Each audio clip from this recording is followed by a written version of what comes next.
This is In Through the Outdoors, and I'm your guide, Chasen Walter. After listening to yesterday's episode a couple of times about Corey and Chris Johnston and the controversy over Robert G. fishing their spot, I can't help but pile on a little. After all, who really owns the spot you fish on? Corey said Robert was fishing their spot. Their spot.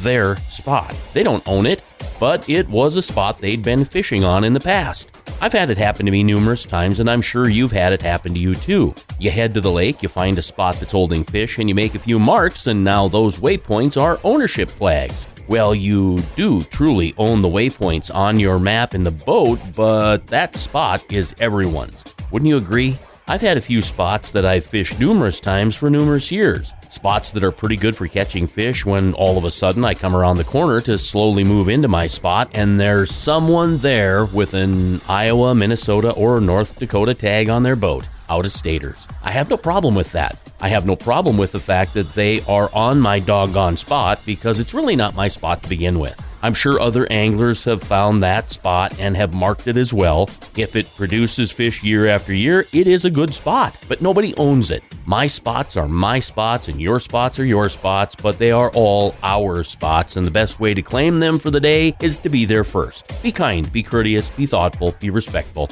and save the knuckle sandwich for a different fight. And of course, we all know you can't whoop up on karma.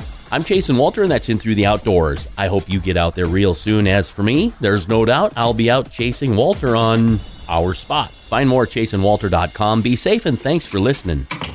If you like what you hear and you want to listen to more, you'll find tons of stuff on my website at chasenwalter.com, including Between Hook Sets, the Real Story podcast, every Wednesday night at 7 p.m. on Facebook, YouTube, and wherever you dabble in podcasts.